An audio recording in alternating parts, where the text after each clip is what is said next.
vous endis pas en tentation, mais délivre-nous du malin. Car c'est que toi qu'appartiennent dans tous les siècles le règne, la puissance et la gloire pour les siècles des siècles.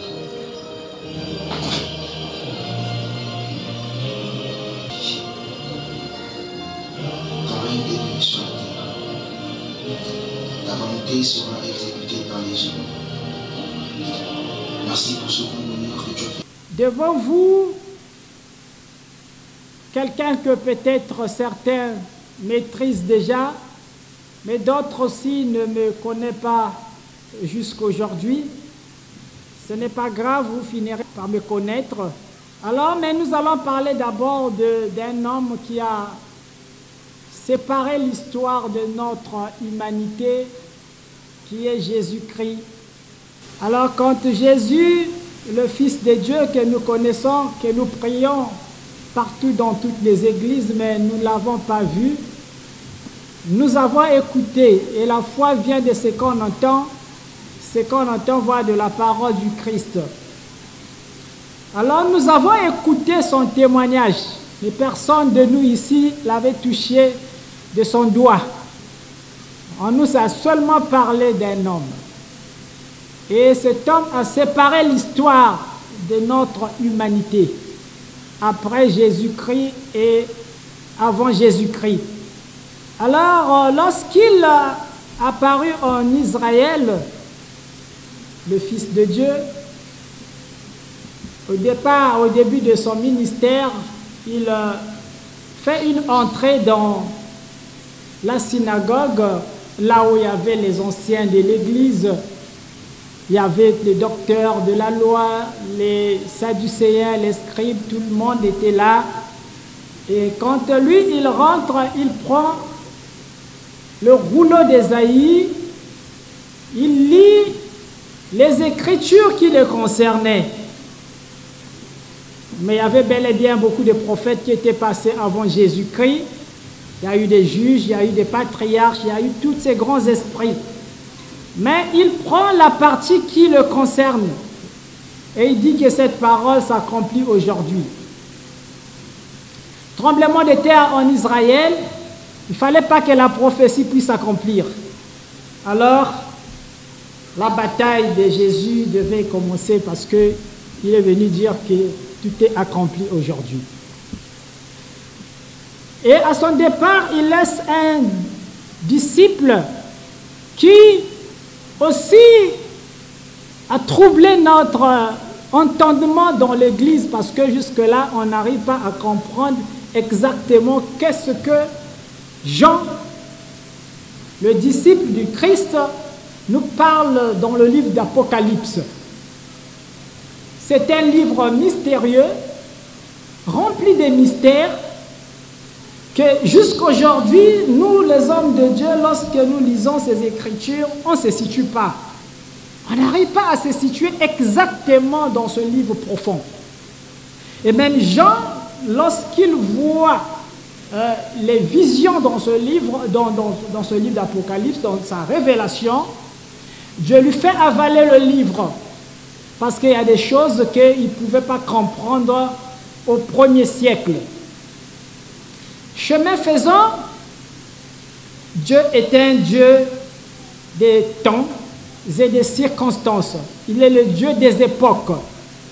Alors les époques des patriarches sont passées, les époques des juges aussi sont passées, les époques des prophètes sont passées, les époques, même l'époque du Fils de Dieu était passée. Il est venu en Israël, il est reparti, il a laissé les apôtres ont fait leur temps, ils sont passés, et ce même Dieu continue de se révéler aujourd'hui. Il est vrai que certains vont le limiter, qu'il va s'arrêter au niveau du peuple d'Israël, mais nous disons non. Il est le même Dieu hier, aujourd'hui, éternellement. Il continue de régner. Alors il continue de se révéler jusqu'à ce qu'il vienne dans cette partie de l'Afrique, l'Afrique centrale aujourd'hui, parce que la destinée planétaire est maintenant entre les mains des Africains. Et ce Dieu-là vient, il descend en Afrique centrale. il commence à nous éclairer, nous les Africains. Et il choisit cette partie du monde que nous appelons le Grand Congo. Donc il y a le Congo RDC, Congo Brazzaville, l'Angola, tout ce que nous connaissons autour. Et il commence à faire révéler sa pensée à ses serviteurs. Donc avant que nous venions, il y a eu des serviteurs qui sont venus avant nous, qui ont parlé que Dieu s'était tourné du côté de l'Afrique et surtout notre pays, le Congo, est un pays choisi. D'ailleurs, nous le prenons partout, le Congo est un pays béni. Mais nous ne voyons pas cette bénédiction jusque-là. Il faudrait bien qu'on vienne nous montrer c'est quoi est-ce que cette bénédiction. Donc notre pays, le Congo, c'est un pays choisi. Et la lumière devait partir de cette Afrique centrale. Et les mages, les grands esprits, les aigles, jusqu'aujourd'hui sont à la quête, à la recherche de cette lumière. Comment est-ce que cette lumière va-t-elle éclairer cette partie de l'Afrique centrale? Et des esprits, jusqu'aujourd'hui, sont à la recherche de cette lumière. Alors, nous reconnaissons d'abord ce que les anciens ont fait avant que nous puissions venir. Simon Kimbangu arrive, il voit la descente de la Jérusalem céleste. Dieu lui montre la cité sainte qui descend. Et quand il voit la cité, il se dit, exactement la cité se trouve donc en RDC. C'est tout à fait normal. Ce sont les ramifications de la cité sainte du royaume de Dieu quand il était en train de descendre sur la terre. Quand nous arrivons dans notre Congo République ici, nous faisons, tu crois, bon, Guy Émile, lui aussi il voit la descente de la cité sainte au Congo Brazzaville. Ça doit quand même arrêter l'entendement du peuple de cette partie du monde. Guy Émile n'était pas ensemble avec Simon Kimbangu, mais ils ont fait pratiquement la même vision. Ils ont vu la descente d'une cité sainte, de la cité de Dieu qui était en train de descendre dans cette partie de l'Afrique centrale. Alors, chemin faisant, Simon Kimbangu, il est parti, ce sont nos précurseurs, il est parti, les Guy Émile aussi sont venus, qu'ils soient à la droite ou à la gauche, il n'y a pas de problème, mais il a vu la chose descendre. Et lui aussi, il a fait son temps, il est parti. Vous comprenez qu'il est le Dieu des générations. Arrive maintenant notre génération qui commence à émerger. Et parmi nous, Dieu va toujours choisir aussi des aigles qui viendront, qui vont vous apporter la continuité de la prophétie. Alors, nous venons pour continuer la prophétie, le travail qui est depuis les apôtres Jean, ils avaient commencé en Israël, c'est descendu juste dans notre partie de l'Afrique centrale.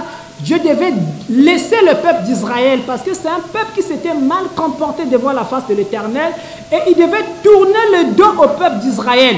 Il devait chercher un autre peuple à travers cette planète Terre et aujourd'hui ce peuple est en train de se révéler. Chemin faisant, ce peuple élu de l'Éternel après Israël est en train de se révéler au fur et à mesure que nous sommes en train d'avancer. Alors aujourd'hui, à partir des années 2000, 99, 2000, les aigles, ceux qui ont la capacité de voir dans le soleil, ils devaient voir comment est-ce que l'astre lunaire était en train de céder sa place à l'astre solaire. Donc le soleil était en train de prendre la place de la lune. C'était la fin d'une civilisation, d'une ère qui devait prendre fin et aussi une nouvelle ère qui devait voir son jour. Mais ici c'est très profond. Nous sommes là dans le plan de l'esprit, dans le plan des mystères. Il faut des esprits révélés pour essayer de se connecter à cette parole ou à cette vision.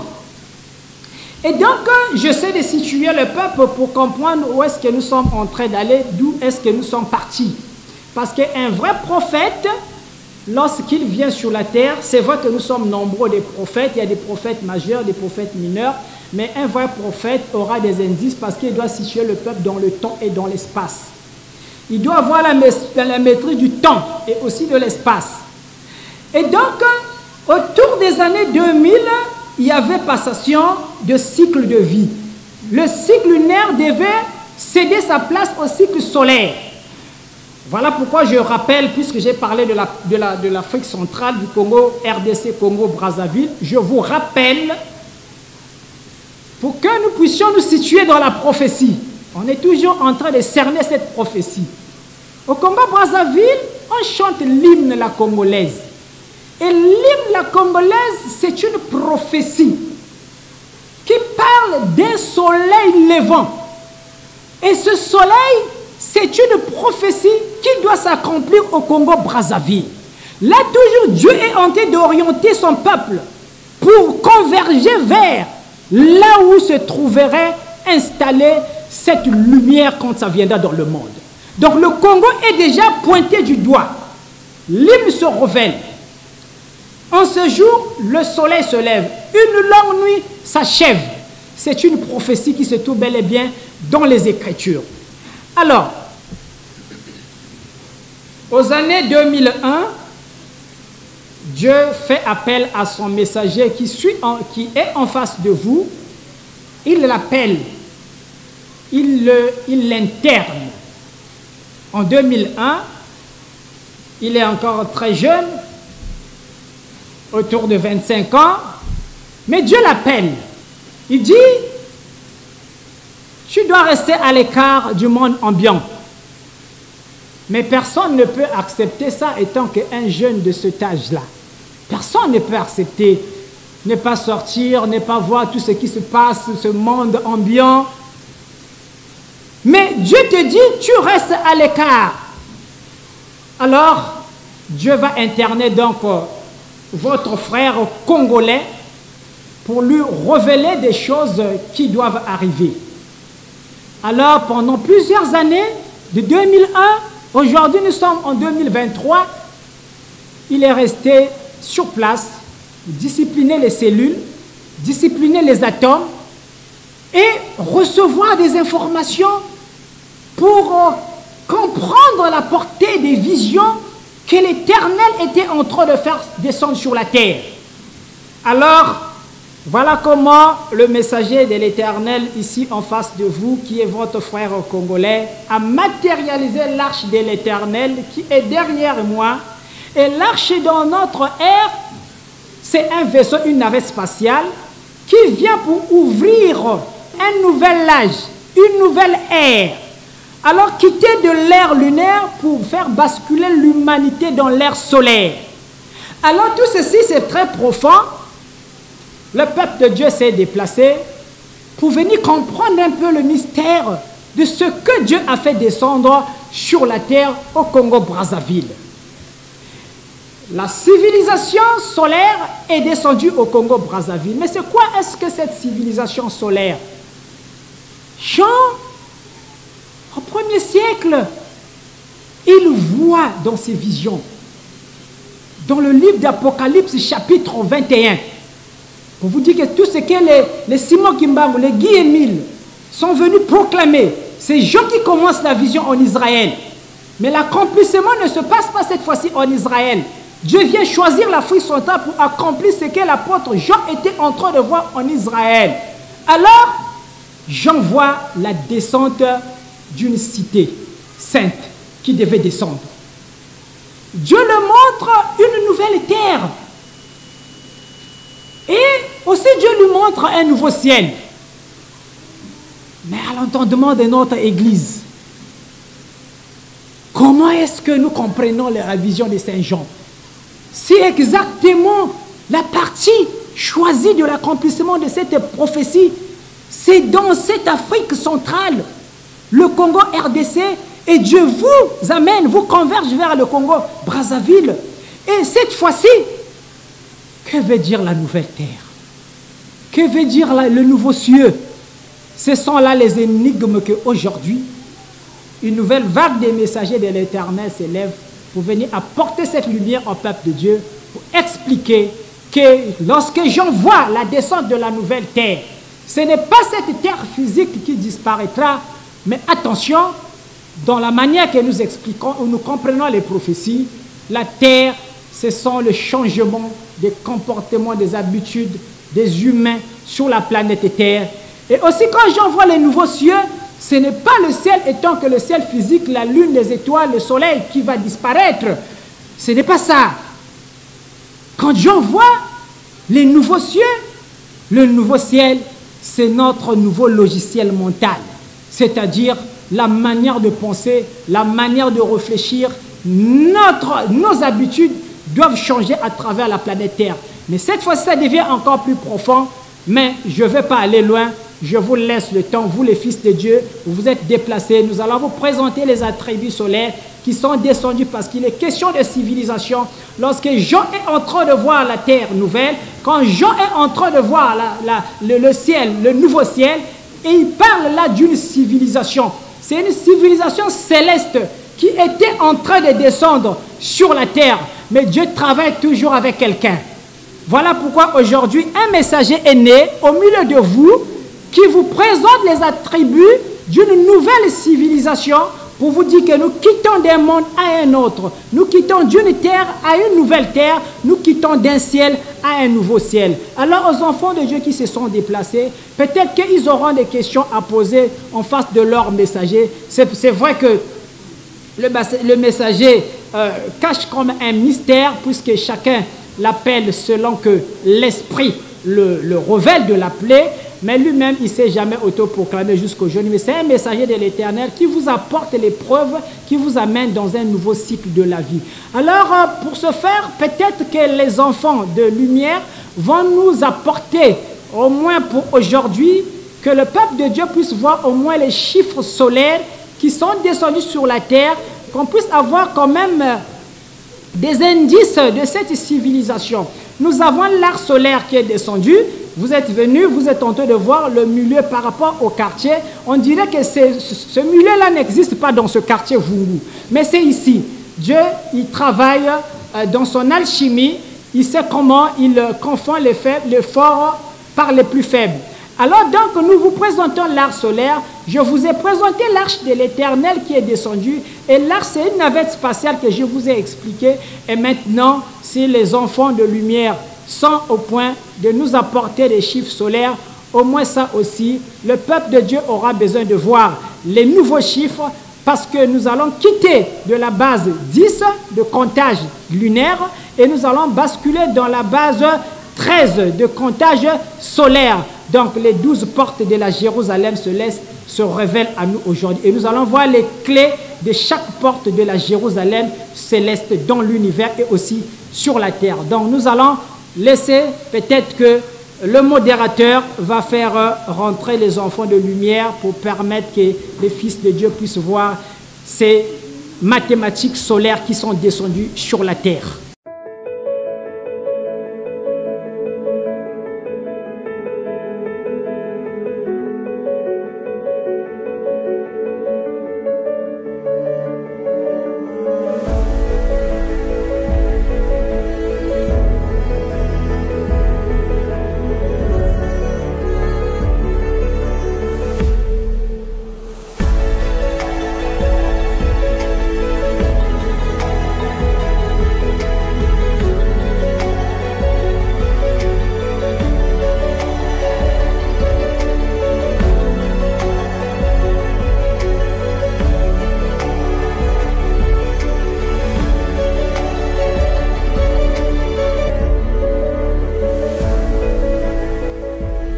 Merci beaucoup, mon bien-aimé journaliste qui pose la question comme quoi il voulait bien savoir quel est le nom de l'arche de l'Éternel.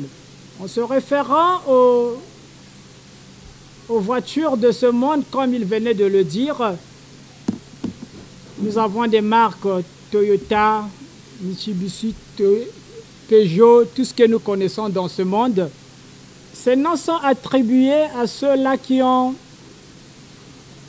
façonné ou qui ont fabriqué l'objet. Et tout autour de l'arche, vous allez lire, il est écrit Winaïva. Il y a Winaïva tout autour de l'arche. Et Winaïva, c'est le concepteur, le fabricant de l'arche de l'Éternel. Et Winaïva, c'est le messager de Dieu que je suis, que Dieu a interné pendant plusieurs années.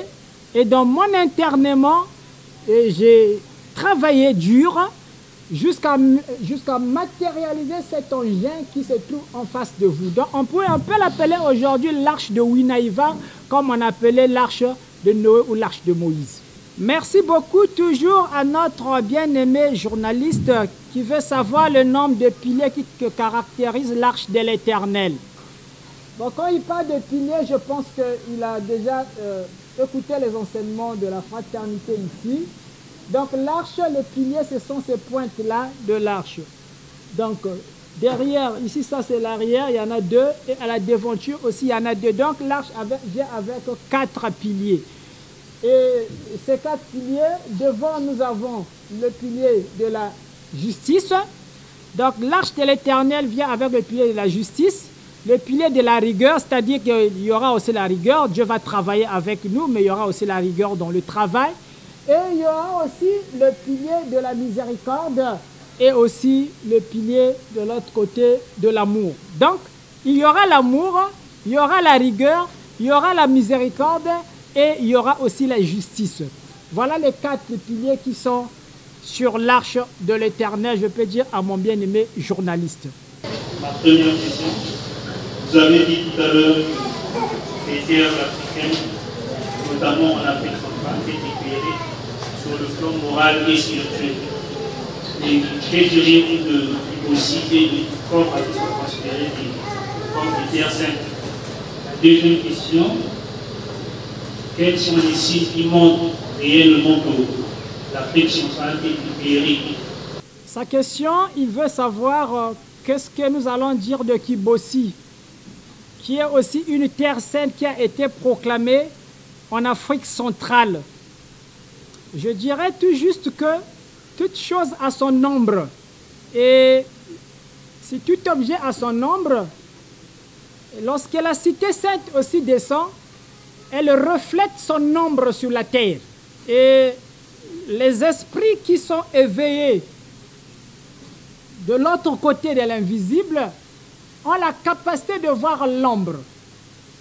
Et donc, je dirais que le peuple sera mieux placé pour faire cette justice, mais du côté de Kari-Kari, quand vous arrivez, vous allez comprendre que c'était vraiment l'ombre de la Jérusalem qui était en train de descendre dans la pointe noire ou encore la pointe blanche, parce que Dieu va apporter sa sainteté dans cette cité qui sera pointe blanche demain. Et lorsque cette cité descend, les esprits ont vu. Et maintenant, quand vous arrivez à Kibossi, vous allez comprendre que vous n'aurez pas d'indice de la cité sainte. Il n'y aura pas d'indice de la cité sainte parce que la cité sainte, il est même déclaré que l'étoile était tombée là-bas, mais quand vous arrivez, vous ne voyez pas l'étoile. Et quand l'étoile descend, c'est le bonheur qui descend, c'est un astre qui tombe sur la terre. Et donc l'arche vient avec des colis, avec la richesse. Donc aujourd'hui, on peut vous présenter la véritable arche de l'Éternel qui est l'étoile de David qui est descendue au Congo-Brazzaville, qui n'est autre que l'arche en face de vous aujourd'hui. Merci beaucoup. Quels sont les signes qui prouvent que l'Afrique centrale est éclairée? De très belles questions. Puisque Dieu aujourd'hui, avant que nous venions, Dieu a envoyé des prophètes. Il a envoyé des maîtres sur la terre. Il a envoyé des pasteurs. Il a envoyé des bishops. Il a envoyé tous les hommes de Dieu que nous connaissons dans ce monde. Mais ils sont venus avec la parole. Ils ont enseigné la parole, les Écritures. D'autres sont venus avec l'ainsi dit l'Éternel. Mais aujourd'hui, il est question des œuvres palpables qu'un messager vous présente. Il vient avec tout un art. L'art qui est capable de transformer même notre ville Pointe-Noire, faire devenir un paradis au Congo-Brazzaville. Et ce paradis qui est descendu prendra naissance ici dans cet endroit. Et ensuite, il va s'étendre dans toute l'Afrique et pourquoi pas dans l'humanité, puisque c'est le royaume de Dieu qui est descendu sur la terre. Donc, les preuves palpables, matérielles, que Dieu savait bien l'endurcissement de notre cœur. Il savait que dans ce siècle, il ne peut plus envoyer un prophète pour venir dire Dieu a dit. vient avec la matérialisation parce que nous rentrons dans l'ère de la connaissance et du savoir. C'est l'ère intelligible. Donc nous devons maintenant aller vers Dieu avec la connaissance. Et donc j'ai présenté l'art que j'ai façonné avec mes mains. Tout à l'heure, vous avez vu des chiffres. Moi, j'ai réalisé ça un peu à l'image de Moïse qui a réalisé les tables de la loi. Vous avez des chiffres, mais vous n'avez pas que ça. Il y a même des lettres solaires qui sont descendues. On n'a pas eu vraiment de la place, sinon on devait les étaler tous. Et donc, aujourd'hui, il y a des preuves et c'est au peuple de juger aujourd'hui. Le messager est là. Et si la lumière n'est pas encore descendue, et je vous le dis aussi, l'éclairage, la lumière, n'est pas forcément les ampoules que nous voyons. La lumière peut être la connaissance, le savoir. C'est ça qui est la véritable lumière. Et il y a des êtres que Dieu a prédestinés, qu'il a fait descendre pour venir vous apporter, vous amener dans cette connaissance aujourd'hui. Quittez l'ère lunaire pour accéder dans l'ère solaire. L'apôtre Jacques-Claude Barouti, qui a bien suivi l'intervention du roi, le messager de l'Éternel.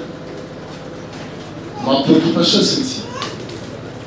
Je voulais savoir que le roi nous donne l'explication profonde à ce qui concerne les deux saisons, la saison linéaire et la saison du soleil.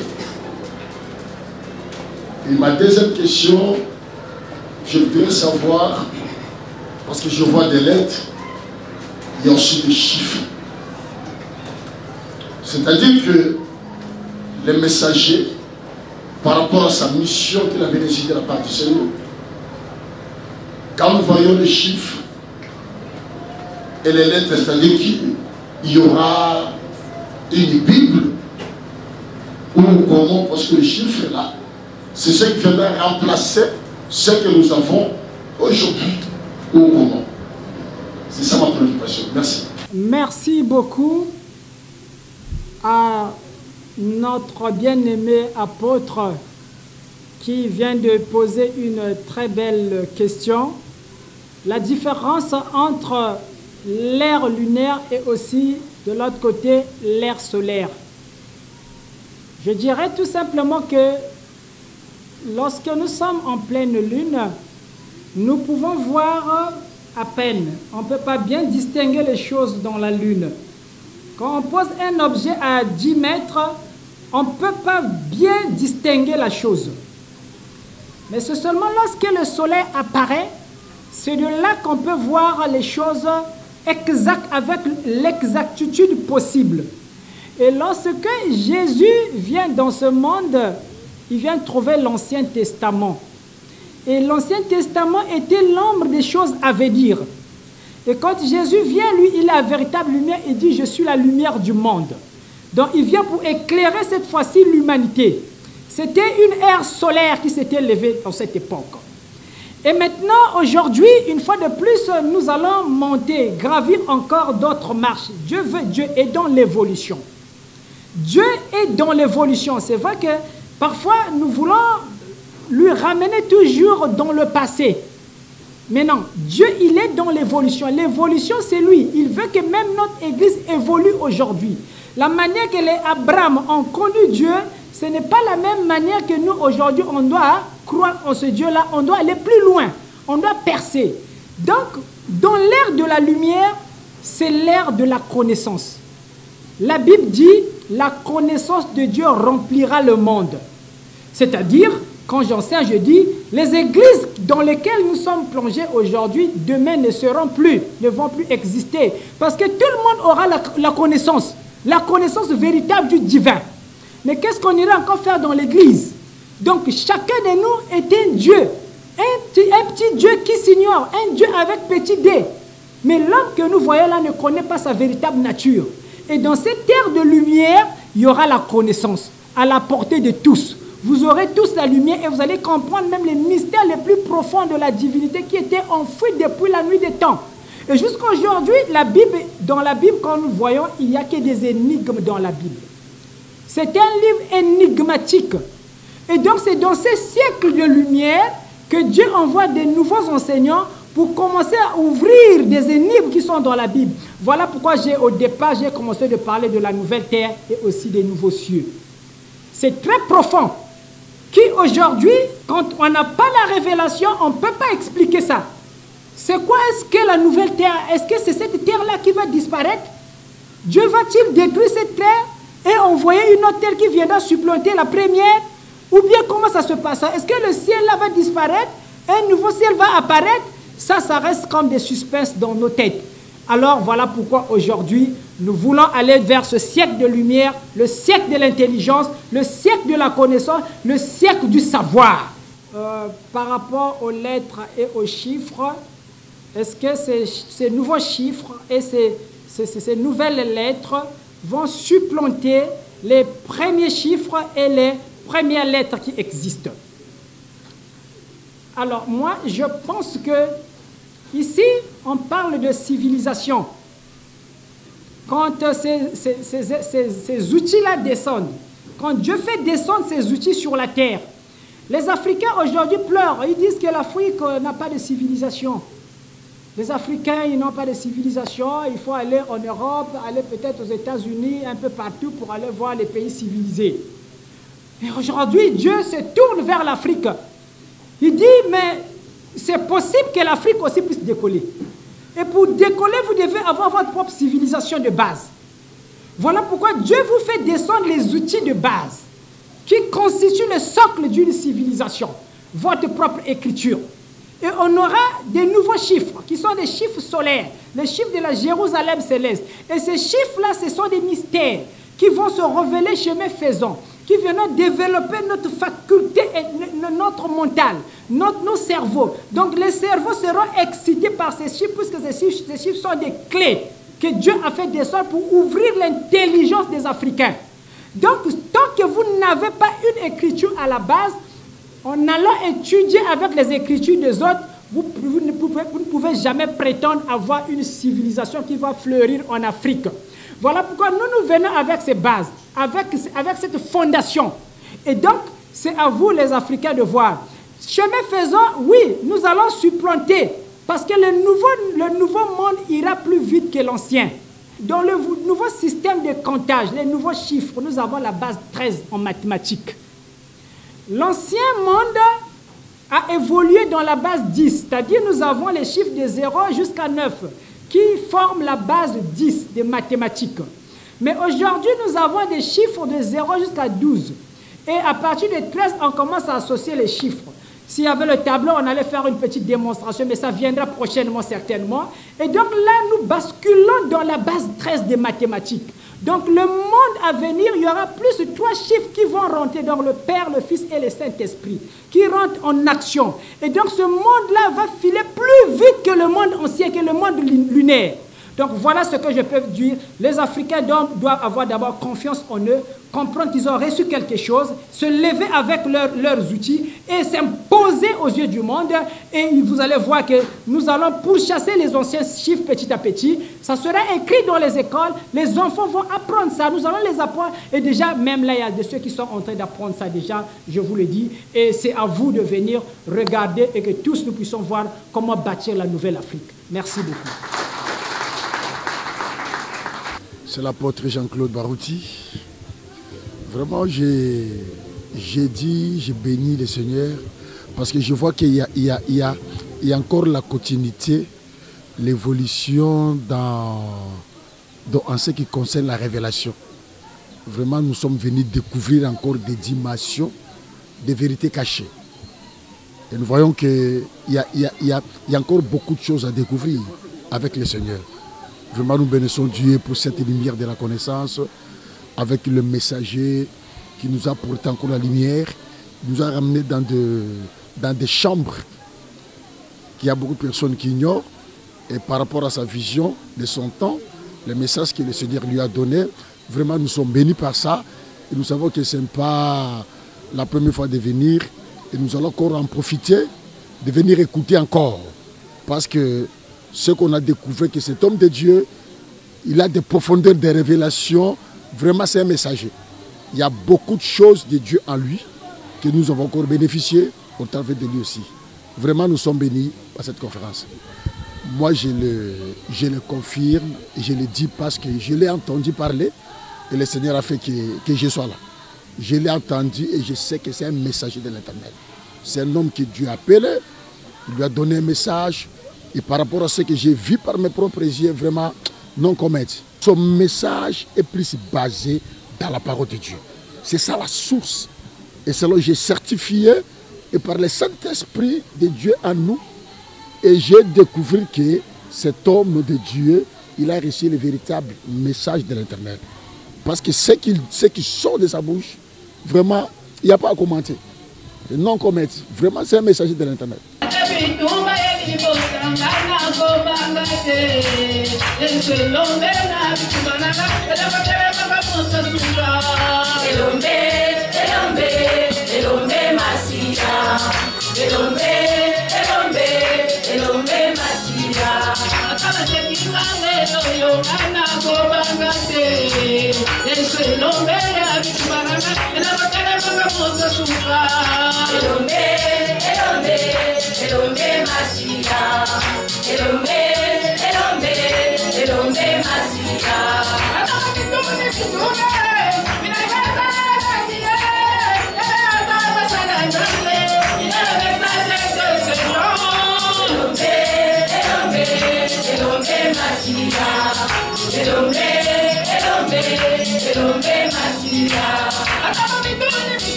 Pour Inaïva, sous un coussin musical accompagné de deux prières universelles.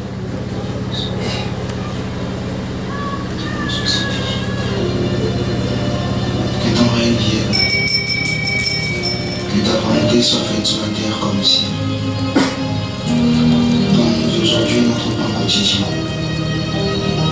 Pardonne-nous nos offenses, comme nous aussi nous pardonnons à ceux qui nous ont offensés. Ne nous enduis pas en tentation, mais délivre-nous du mal. Car c'est que toi qu'appartient, dans tous les siècles, le règne, la puissance et la gloire, pour les siècles des siècles.